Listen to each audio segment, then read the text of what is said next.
Good morning, students. Welcome again in your English class. In our previous class, we have already done sentence. आज हम करेंगे parts of a sentence. एक sentence के parts कौन कौन से होते हैं? Every sentence has two parts. Her sentence के two parts होते हैं. Subject and predicate. Subject and predicate. Sentence के दो part होते हैं. Sentence के subject and predicate. सबसे पहले हम करेंगे सेंटेंस की फॉर्मेशन कि सेंटेंस कैसे बनता है। हर सेंटेंस की फॉर्मेशन तीन चीजों से होती है, subject plus verb plus object. Sentence की फॉर्मेशन में तीन चीजें होती हैं, सब्जेक्ट, वर्ब और ऑब्जेक्ट। अभी के लिए आपको इतना ही याद करना है, सब्जेक्ट, वर्ब और object, this is the formation of a sentence. बाकी डिटेल में इसके बारे में हम जब टेंस करेंगे वहां पर हम सब्जेक्ट, वर्ब और ऑब्जेक्ट को कैसे, कौन सा सब्जेक्ट वर्ब होना चाहिए, आगे हम टेंस करते वक्त इसको डिटेल में करेंगे। फॉर दिस टाइम अब के लिए आपको सिर्फ इतना याद रखना है, subject plus verb plus object. Okay, parts of a sentence. Sentence के टू पार्ट्स मैंने आपको बताए, सब्जेक्ट और दूसरा मैंने आपको बताया predicate. What is subject? Okay, subject की जो मैंने सेंटेंस की जो मैंने आपको फॉर्मेशन बताई, पहले मैंने आपको बोला सब्जेक्ट, फिर मैंने आपको बोला वर्ब, फिर मैंने आपको बोला ऑब्जेक्ट। सब्जेक्ट जैसे कि नाम से पता है, ये हमारा जो फर्स्ट पार्ट हो जाता है सेंटेंस का, वो है हमारा सब्जेक्ट। सेकंड हमारा जो वर्ब है, थर्ड जो हमारा ऑब्जेक्ट है। वर्ब और ऑब्जेक्ट दोनों को मिलाकर हमारा पार्ट नंबर 2 यानी कि हमारा बनता है प्रेडिकेट। ओके, सब्जेक्ट तो ऑलरेडी है ही सब्जेक्ट, एंड वर्ब और ऑब्जेक्ट दोनों को इंक्लूड करके यानी कि पार्ट सेकंड और पार्ट थर्ड को इंक्लूड करके हमारा पार्ट 2 बनता है, जिसको हम बोलते हैं predicate. What is subject? Subject tells us that what and who sentence is about. Subject हमें बताता है कि हमारा sentence किसके बारे में है। The part which names the person or things we are speaking about. वो वाला part जिसमें हम बात कर रहे हैं, किसी का नेम ले रहे हैं, किसी का पर्सन है या फिर वो कोई वस्तु है। कोई पर्सन भी हो सकता है या फिर कोई वस्तु होती है जिसके बारे में हम बात कर रहे होते हैं। स्पीकिंग अबाउट मीन्स जिसके बारे में हम बात कर रहे हैं, वो है हमारा सब्जेक्ट, जिससे रिलेटेड हमारा टोटल सेंटेंस होता है। सेंटेंस जिसके जो काम को करने वाला यानी कि जिसको आप सब्जेक्ट यानी कि कर्ता भी बोल सकते हैं। Predicate, predicate is that part of sentence which tells us more about the subject. Predicate sentence का वो पार्ट होता है जो हमें सब्जेक्ट के बारे में ज्यादा नॉलेज देता है कि हमारा सब्जेक्ट क्या कर रहा है। Verb is the part of the predicate. Verb predicate का ही एक पार्ट है, जो मैंने आपको ऊपर में आपको मेंशन कर चुकी हूँ। So subject in a sentence is a name and the person of thing which we are speaking about, जिसके बारे में हम बात कर रहे होते हैं।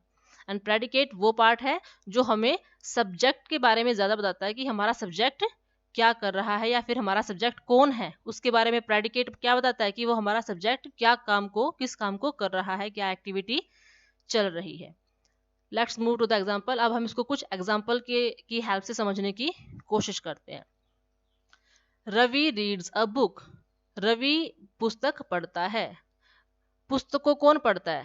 सब्जेक्ट। तो sentence is about the Ravi. Ravi के बारे में है कि रवि क्या करता है, बुक को पढ़ता है।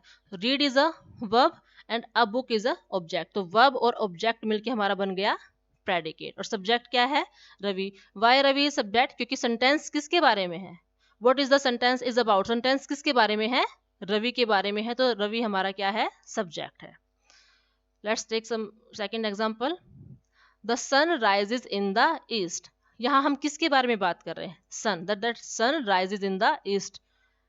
The sun is subject and rise is a verb and in the east is a object in this sentence. So verb plus object is predicate. Verb और ऑब्जेक्ट के मिला के हमारा प्रेडिकेट बन गया।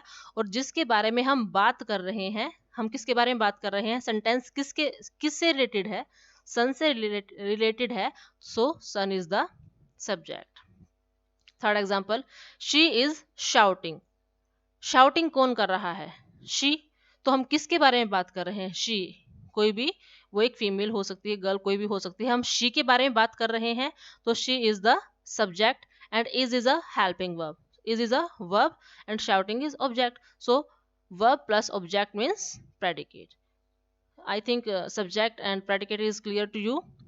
Next move to the homework. आज का हमारा होमवर्क क्या है? इसी सब्जेक्ट और वर्ब से रिलेटेड ही आपका होमवर्क रहेगा। Homework is separate the subject and predicate of this sentences. Separate means उसको अलग अलग करो, किसको? कि सब्जेक्ट हमारा क्या है और प्रेडिकेट क्या है। सब्जेक्ट और प्रेडिकेट को आपको अलग अलग करना है। कैसे करना है? That's circle the subject. Subject को आपको सर्कल कर देना है एंड प्रेडिकेट को आपको अंडरलाइन करना है। First sentence is Mohan is flying a kite. Like kite को कौन फ्लाई कर रहा है? ठीक है, जो कर रहा है काम को, जिसके बारे में सेंटेंस है, वो हमारा क्या होता है? और जिसमें हमारा वर्ब और ऑब्जेक्ट मिक्स होता है, वो हमारा सेंटेंस का कौन सा पार्ट होता है, आपको करना है। The old man greeted me with a smile. Smile के साथ किसने ग्रीट किया, किसने विश किया? किससे रिलेटेड हमारा सेंटेंस? सेंटेंस में हम किसके बारे में बात कर रहे हैं वो आपको निकालना है, और इसमें वर्ब और ऑब्जेक्ट को अलग करके आपको प्रेडिकेट बनाना है। God helps good children. God अच्छे बच्चों की, गुड चिल्ड्रन की हेल्प कौन करता है? ठीक है, तो सेंटेंस किसके बारे में आप देखिए, सब्जेक्ट और प्रेडिकेट को फाइंड आउट कीजिए। They are never late. Never कभी लेट नहीं होते हैं, किसके बारे में बात हो रही है? दे। तो देखिए सब्जेक्ट क्या है और इसके अंदर प्रेडिकेट क्या है। The clown made us laugh. The clown made us laugh, हमें लाफ किसने कराया, किसके बारे में सेंटेंस है, उसको कीजिए। सब्जेक्ट को और प्रेडिकेट को फाइंड आउट करके आपको अलग अलग करना है। सब्जेक्ट को आपको सर्कल करना है और प्रेडिकेट को आपको अंडरलाइन करना है। Okay, thank you.